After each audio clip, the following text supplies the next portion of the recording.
السلام عليكم ورحمة الله وبركاته، اللهم صل وسلم على سيدنا محمد وعلى آله وصحبه أجمعين.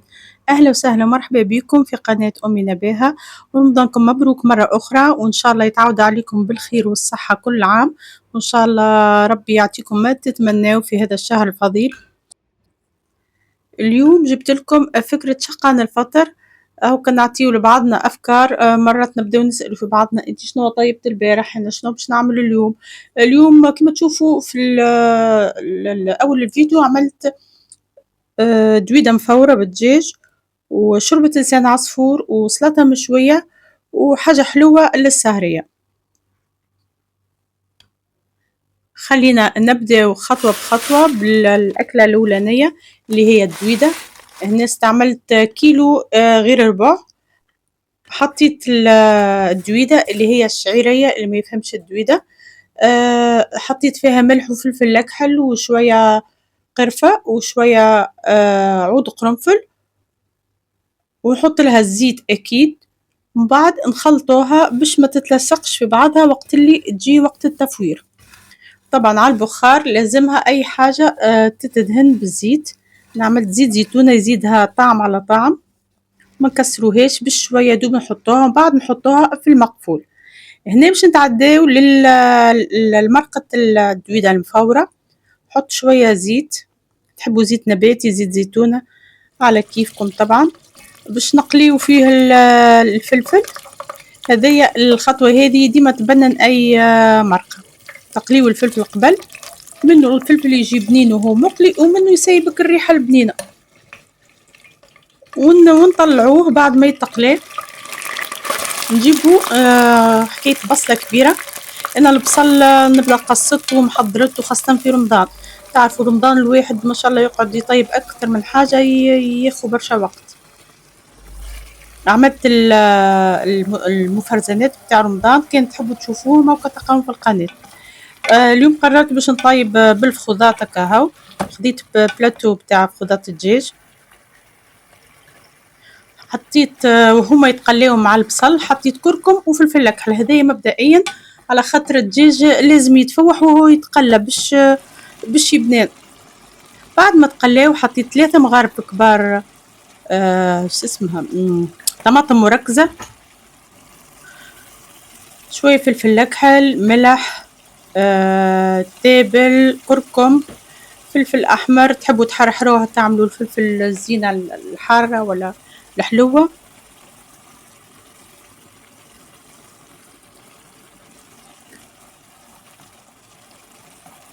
شوية قرون فلفل أحمر إذا متوفر عندكم، ومغرفة صغيرة ثوم مرحي بما يعادل 3 سنين، وورقتين رند صغار حسب الرغبة بس يبنوا في الرند. خاصة تبدأ أي وصفة ولا أي أكلة بالدجاج، الرند معاها يكون أحسن. نخليوك الطماطم تتقلى بشوية بشوية، ما نخليوهاش تتحرق. بعد نمرقوا يدوب شوية، تقريبا ربع كيس باش تتحل الطماطم وتاخذ راحتها في التقلية. وبعد ما تتقلى نمرقها بماء يغلي، ماء سخون، ونحط البطاطا بنفس الوقت لأنه يطيب هو والدجاج بنفس الوقت.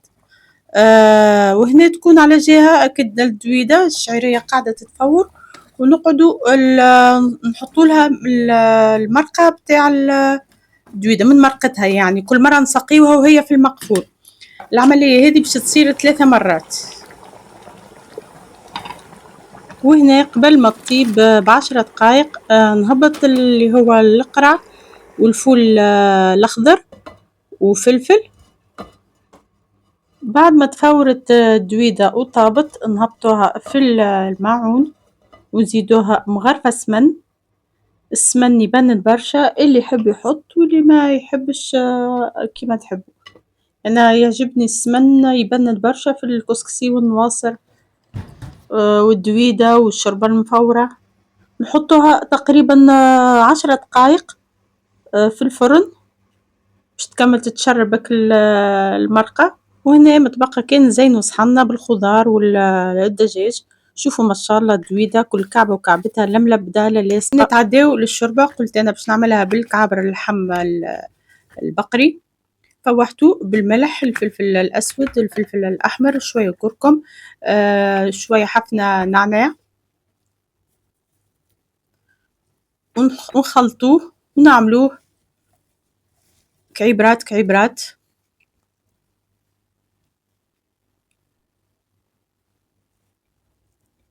ونجيو في طنجرة أخرى، طنجرة الشوربة، نحطو شوية زيت، نحطو كل الخضار اللي حضرناه مع بعضنا. كيما شفتوا تسهل على الاخر، تسهل على الاخر الطبخ لما تكون كلها مع بعضها.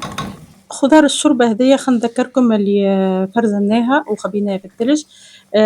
تتمثل في معدنوس، كلافز، جزر، قرع أخضر، حمص، لوبيا، فول مصري، بصل.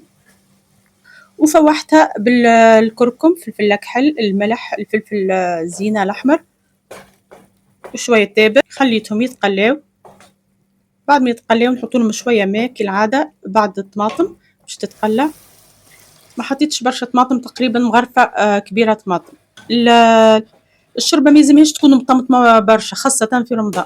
وهنا بعد ما طاب كل شيء فيها نمرق الشوربة ونرمي كيس الشوربة تقريبا.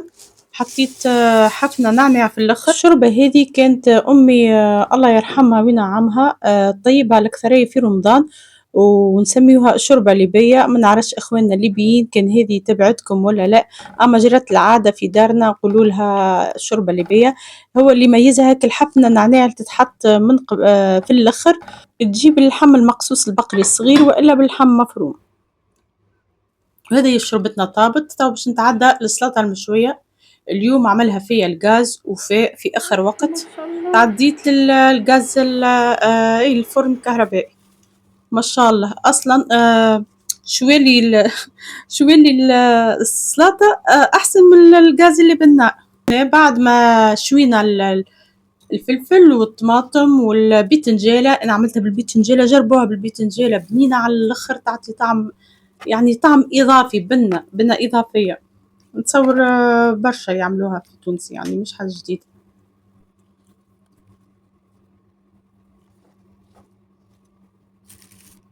هذه البتنجالة شو كيفاش تشويت.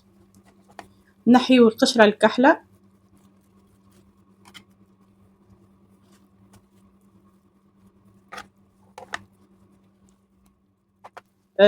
سلطة مشوية فما اللي يحطوا البصل يتشوي والثوم يتشوي. انا البصل ما نحبوش في السلطة المشوية الحقيقة، اما تنجموا تحطوها اللي يعجبهم البصل يحطوه يتشوي.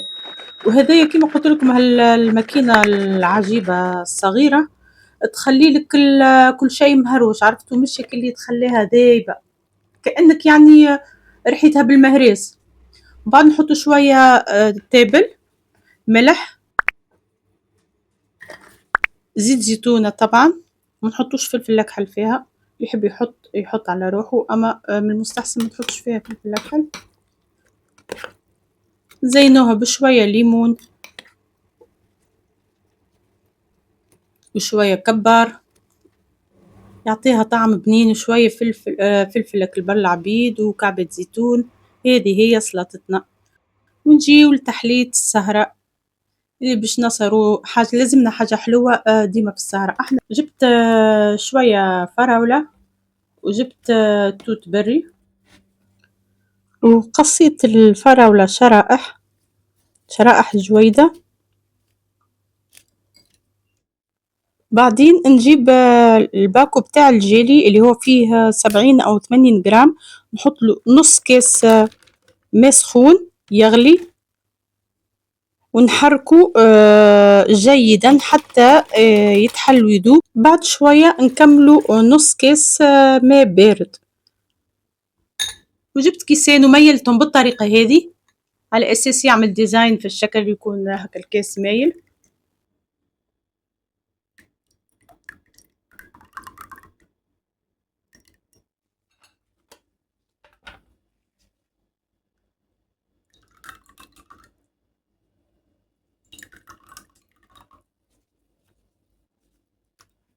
حطيت شوية توت البري، بلو بيري، شرائح من الفراولة، وعلى طول ندخلوهم للثلاجة باش يبردوا.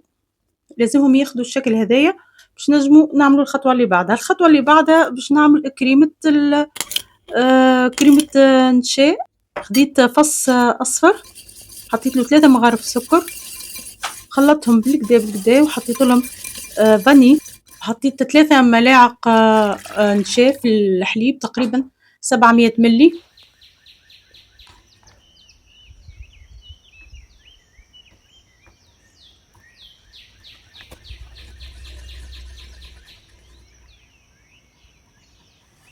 حطوه على النار حتى تسخن، نكملوا عليها كل البيض اللي حركناه. في الاخر نحطوا مغرفة كبيرة زبدة. من بعد ما تطيب طبعا تعطيها طعم وتعطيها لمعة وتبننها. هدايا الكيسين جمدو بتاع الجيلي، خذاو الشكل اللي انا حاجتي بيه اللي هو مائل. خليوها شوية تبرد الكريمة، ما نهبطوهاش شوية تغلي غليان، شوية تدفى. وهبطها على الكيسين اللي هما كانوا يبردوا هذو. شو محليها، تحطك الشرائح بتاع الفراولة على جنب وزينوا من الفوق كيما تحبوا. تحط البلوبيري، تحب تحط مكسرات، تحط فراولة اللي ممكن زيادة تحط شوكولا دايبة، تحط باودر شوكولا، على حسب شنو كل واحد الطعم اللي يخيره، ولا على حسب شنو الموجود وقتها في الدار. ان شاء الله يكون عجبكم فيديو اليوم، دبارة اليوم مع انها بسيطة ما فيهاش حاجة مميزة، اما مجرد حبيت نتواصل معاكم ونشارككم دبارتي. المشكلة للأسف أنا مش كل يوم نجم نصور اللي نطيبه، على خاطر التصوير حقيقة يتعب وياخو برشا وقت. في عوض واحد يكمل يعني دبارته بتاع اليوم، كوجينته بتاع النهار في ساعتين، واللي نعملها حتى في 3 سوايع.